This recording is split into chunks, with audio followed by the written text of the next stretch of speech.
This evening I rise in support of the 308 pulp and paper manufacturing workers who've been brutally stood down without pay at the Maryvale Mill in Victoria's Latrobe Valley.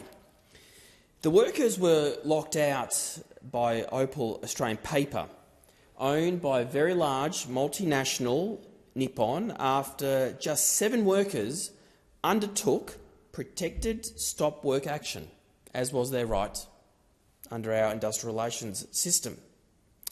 Following this single limited action, over 300 employees and their union, the CFMEU Manufacturing Division, were given just 1 hour's notice that they would be locked out of work, denying employment and pay to all the production workers.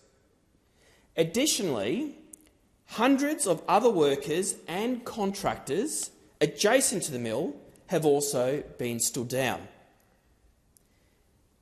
This adversarial move by Opal comes after years of cooperation from the workers, the union members, to financially secure the mill during very difficult times.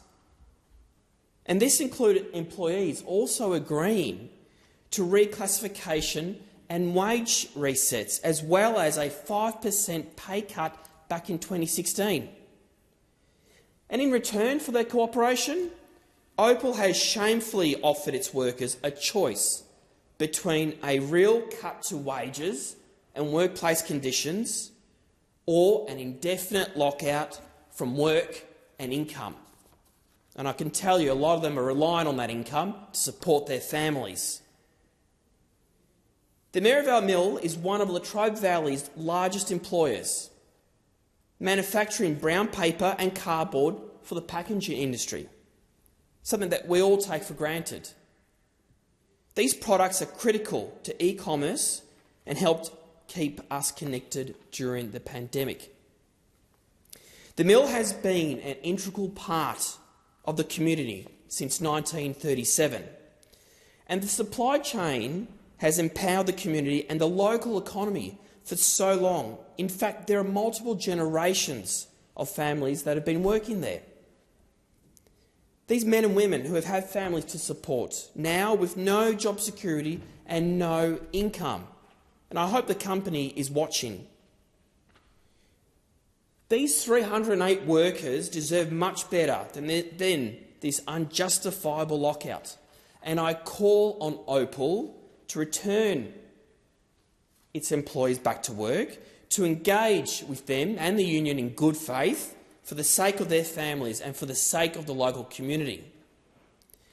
I stand in solidarity with the Pulp and Paper Division, the Maryvale Mill workers, and every Australian that is fighting for secure work, for secure jobs and better pay.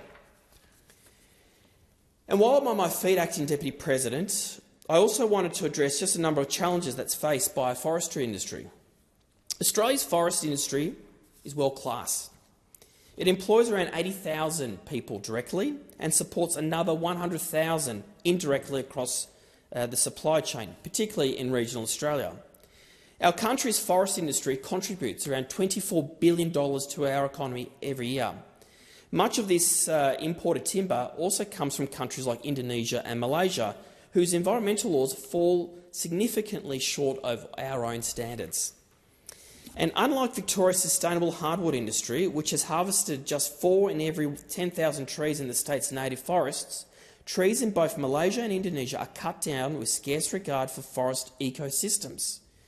But prior to regulation by the Australian government, 10% of this imported timber was logged illegally. Illegal logging undercuts our world-leading sustainable timber and has devastating environmental consequences. The Albanese government is very proud to be introducing legislation to combat illegal logging. And next month, our new laws actually target the illegal timber trade, which will come into effect, increasing our reputation as a nation that is committed to sustainable forestry. Sadly, our efforts have risked being undercut by tax on our forest industries by some of our state governments and large businesses, something that I'll have more to say in this place in due course.